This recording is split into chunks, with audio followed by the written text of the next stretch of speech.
Chapter 60. The Line. With reference to the whaling scene shortly to be described, as well as for the better understanding of all similar scenes elsewhere presented, I have here to speak of the magical, sometimes horrible, whale line. The line originally used in the fishery was of the best hemp, slightly vapored with tar, not impregnated with it, as in the case of ordinary ropes. For while tar, as ordinarily used, makes the hemp more pliable to the rope maker and also renders the rope itself more convenient to the sailor for common ship use. Yet not only would the ordinary quantity too much stiffen the whale line for the close coiling to which it must be subjected, but as most seamen are beginning to learn, tar, in general, by no means adds to the rope's durability or strength, however much it may give it compactness and gloss. Of late years, the manila rope has, in the American fishery, almost entirely superseded hemp as a material for whale lines.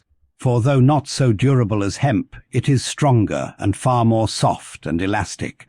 And I will add, since there is an aesthetics in all things, is much more handsome and becoming to the boat than hemp. Hemp is a dusky, dark fellow, a sort of Indian, but manila is as a golden-haired Circassian to behold.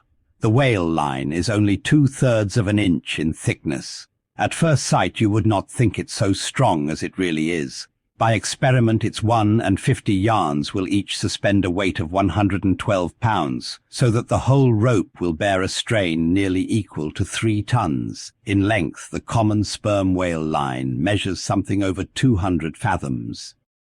Towards the stern of the boat it is spirally coiled away in the tub, not like the worm pipe of a still though, but so as to form one round cheese-shaped mass of densely bedded sheaves or layers of concentric spiralizations, without any hollow but the heart or minute vertical tube formed at the axis of the cheese, as the least tangle or kink in the coiling would, in running out, infallibly take somebody's arm, leg or entire body off. The utmost precaution is used in stowing the line in its tub.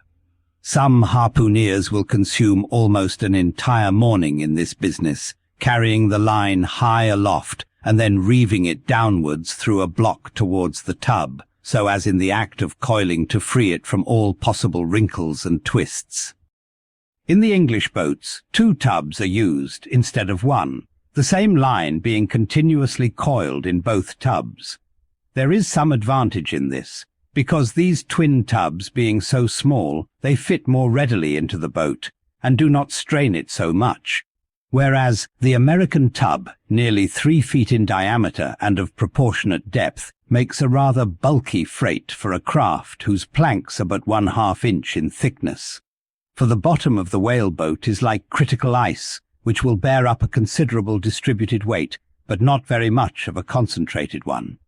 When the painted canvas cover is clapped on the American line tub, the boat looks as if it were pulling off with a prodigious great wedding cake to present to the whales. Both ends of the line are exposed, the lower end terminating in an eye-splice or loop coming up from the bottom against the side of the tub and hanging over its edge, completely disengaged from everything.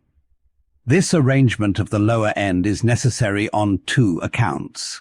First, in order to facilitate the fastening to it of an additional line from a neighbouring boat, in case the stricken whale should sound so deep as to threaten to carry off the entire line originally attached to the harpoon. In these instances, the whale, of course, is shifted like a mug of ale, as it were, from the one boat to the other, though the first boat always hovers at hand to assist its consort.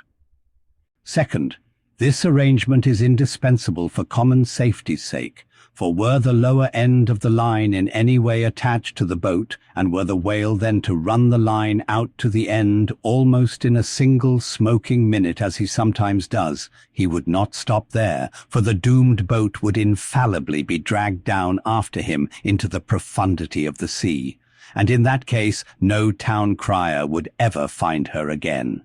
Before lowering the boat for the chase, the upper end of the line is taken aft from the tub, and passing round the loggerhead there is again carried forward the entire length of the boat, resting crosswise upon the loom or handle of every man's oar, so that it jogs against his wrist in rowing, and also passing between the men as they alternately sit at the opposite gunwales to the leaded chocks or grooves in the extreme pointed prow of the boat, where a wooden pin or skewer the size of a common quill prevents it from slipping out. From the chocks it hangs in a slight festoon over the bows and is then passed inside the boat again, and some 10 or 20 fathoms, called box line, being coiled upon the box in the bows, it continues its way to the gunwale still a little further aft, and is then attached to the short warp, the rope which is immediately connected with the harpoon. But previous to that connection, the short warp goes through sundry mystifications too tedious to detail. Thus the whale line folds the whole boat in its complicated coils, twisting and writhing around it in almost every direction. All the oarsmen are involved in its perilous contortions, so that to the timid eye of the landsman they seem as Indian jugglers with the deadliest snakes sportively festooning their limbs.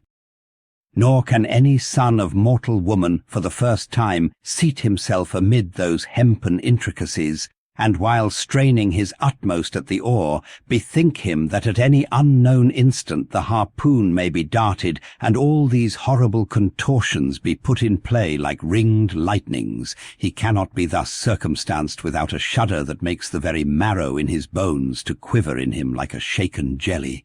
Yet habit, strange thing, what cannot habit accomplish? Gayer sallies, more merry mirth, better jokes and brighter repartees you never heard over your mahogany than you will hear over the half-inch white cedar of the whaleboat when thus hung in hangman's nooses. And like the 6 burghers of Calais before King Edward, the 6 men composing the crew pull into the jaws of death, with a halter around every neck, as you may say. Perhaps a very little thought will now enable you to account for those repeated whaling disasters, some few of which are casually chronicled, of this man or that man being taken out of the boat by the line and lost. For when the line is darting out, to be seated then in the boat is like being seated in the midst of the manifold whizzings of a steam engine in full play, when every flying beam and shaft and wheel is grazing you.